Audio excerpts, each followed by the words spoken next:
السلام علیکم ورحمۃ اللہ وبرکاتہ۔ بسم اللہ الرحمن الرحیم۔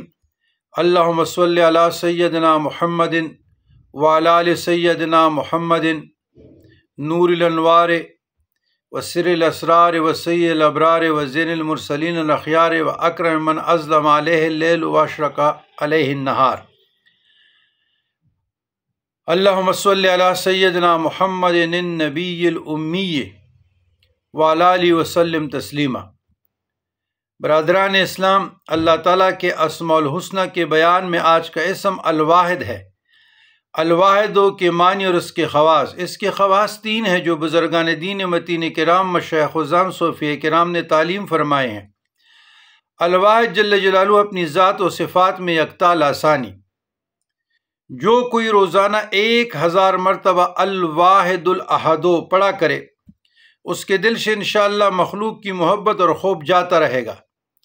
جس شخص کی اولاد نہ ہوتی ہو، لاولد ہے، وہ الواحد الاحد لکھ کر اپنے پاس رکھے، انشاءاللہ اس کو اولاد صالح نصیب ہوگی۔ نمبر 3، جو کوئی تنہائی سے ہراساں ہو، وہ باوضو 1000 بار اس اسم کو پڑھے، انشاءاللہ اس کے دل سے خوف جاتا رہے گا اور اس کے عجائبات ظاہر ہوں گے۔ یاد رکھیے گا، الواحد الاحد یہ اسم جو ہے ہمارے جو ایک سلسلہ خاندان سروردیہ پیروزیہ، اس میں بھی جو واحد کا لفظ ہے ہمارے سروردیہ کے اسباق میں، تو اس کے ساتھ ہم الواحد الاحد، باقاعدہ یہ سبق ہے، ہم تجویز اور تعلیم کرتے ہیں۔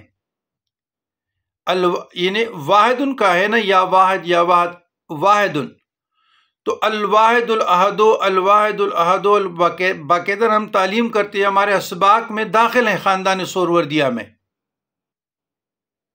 یہ باقاعدہ داخل ہے۔ اور قادریہ غوثیہ میں بھی، قادریہ غوثیہ میں بھی مثلا جب قادریہ غوثیہ کے ہم اسباق دیتے ہیں تو یا حی یا قیوم کے بعد پھر یا عزیز یا واحد یا وہاب، یا یہ قادریہ غوثیہ کے اور اسباق بھی ہیں، تو وہاں جب یا واحد کا آتا ہے تو ادھر بھی ہم واحد کے ساتھ الواحد الاحد تجویز کرتے ہیں اور تعلیم بھی کرتے ہیں اور سختی سے پابندی کی تلقین کرتے ہیں۔ تو الواحد الاحد معرفت خداوندی کے لیے عجائبات اور غرائبات، عجیب عجائبات اور غرائبات پر یعنی مبنی لفظ ہے، صوفیہ کرام بہتر جانتے ہیں۔ اور یقین کیجئے گا کہ الواحد الاحد توحید کے لحاظ، وحدانیت کے لحاظ سے بھی بہت بڑا لفظ ہے، کہ اللہ تعالیٰ کی ذات اور صفات میں کوئی شریک نہیں۔ یہی سورۃ اخلاص کا سیم ترجمہ ہے، یعنی اللہ کا شجرہ۔ سالکین جب یہ پڑھیں گے نا تو غیر اللہ کی محبت ختم ہو جائے گی اور اس کو استغنا عطا ہو جائے گا، یعنی تنہائی پسند گوشہ نشینی میں چلے جائیں گے اور اللہ کی محبت میں رنگین ہوتے رہیں گے، اور دنیا کی خوف، ڈر، گھبراہٹ، بے چینی، بے سکونی، نامیشی ختم ہو جائے گا۔ اور کمال کی بات یہ، بزرگان دین کے تجربات میں سے جن کی اولاد نہ ہوتی ہو، لاولد ہو، یا جو خاتون بانجھ ہو، اس کو یہ ہم تجویز کرتے الواحد الاحد، اللہ اس کو صاحب اولاد کر دیتی ہے، اللہ کی مرضی ہے۔ تو یہ لفظ سالکین کے لیے تریاق ہے، مجرب ہے، اسم اعظم کی تاثیر رکھتی ہے۔